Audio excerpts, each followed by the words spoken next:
am Caroline LeSueur Mallory. I was born on January 22nd, 1847 in St. Helier, Jersey, the Channel Islands. My parents were John and Caroline LeSueur. My father worked as teaming, delivering goods to the stores from the factories. Mother raised a good garden and kept a small grocery store in our front room. My parents and my uncle and aunt, John and Mary Duhamel, were baptized into the Church of Jesus Christ of Latter-day Saints in 1849 when I was 2 years old. In 1855, when I was 8, we immigrated to America by sailing ship and then took steamboats and an oxen-drawn wagon to settle just north of Salt Lake City in Bountiful.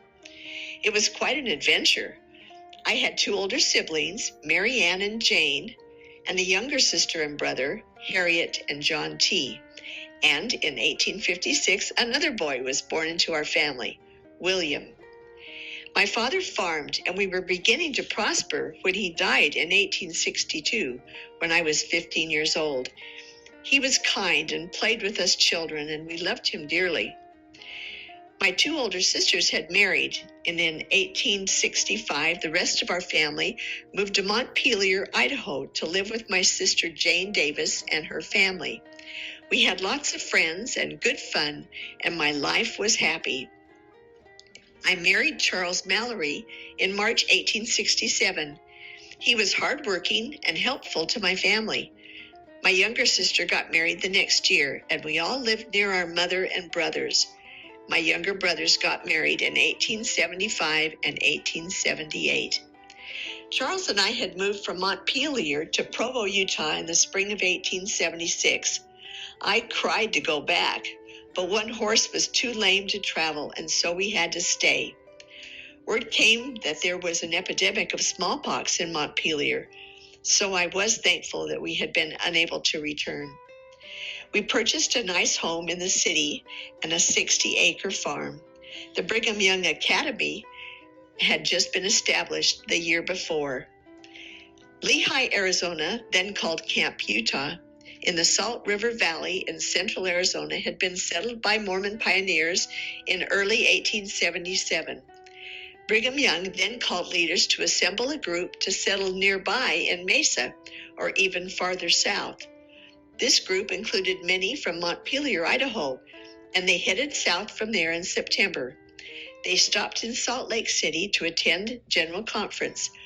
Brigham Young had died in August, and John Taylor presided over the church as president of the Quorum of the 12 Apostles.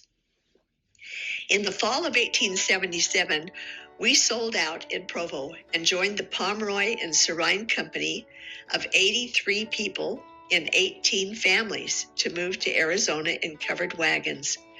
Our 5 children were 10-year-old Charles Lemuel, 9-year-old Warren James, Emma Jane, 7, Lorenzo, 5.5, and Rosetta, almost 2. We reached Lee's Ferry on the Colorado River in Arizona in November. We followed the Little Colorado River to near present-day Winslow and descended the mountains to camp near Camp Verde.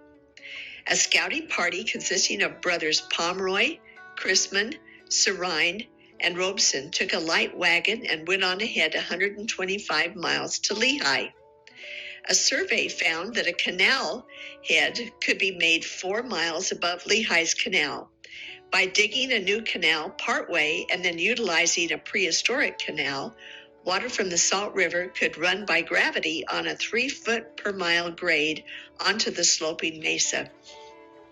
Hearing this good report, our main group then went on past the village of Phoenix and camped at Hayden's Ferry, now known as Tempe.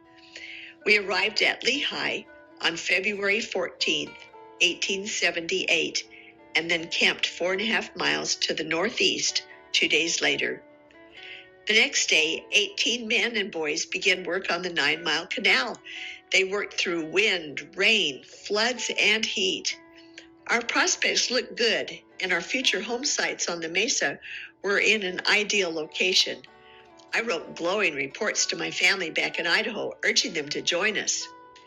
We lived in a canvas tent with a bowery built over it, made of brush, to keep it cool. One time, Charles and I had to drive a number of miles to get provisions. It was impossible to take all of the children, so Charles said, "Now, children, your mother and I must leave you here alone for today, tonight, and part of tomorrow. I have plenty of wood in the house. Your mother has cooked food enough to last until we get back. I don't want you to leave the house, nor do I want you to have a light. When night comes, jump into your beds and don't make a noise." Well, Charles didn't tell them not to answer the door, did he? Before we had been gone very long, a rap came at the door. The children ran and opened it, and there stood a big Indian. He said, "Me want bread."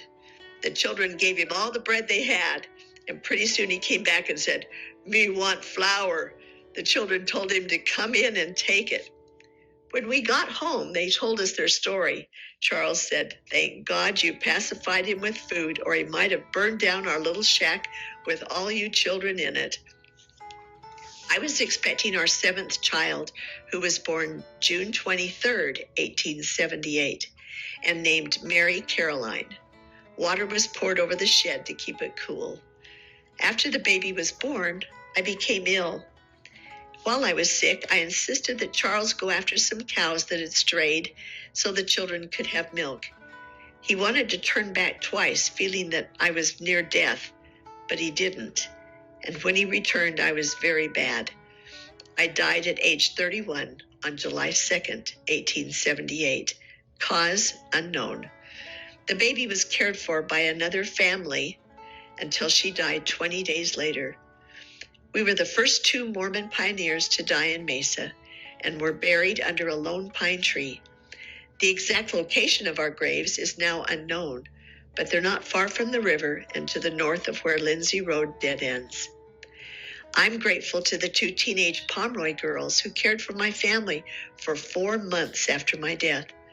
By the end of August, they had heard my LeSueur family was going to move from Montpelier to Mesa. Our first Mesa company finished the canal and moved on to the Mesa near the end of October. With help from the community, Francis Pomeroy built the first house, but Charles built the first adobe house in Mesa. It was on the northeast corner of 2nd Avenue and Serine and had a dirt roof and floors.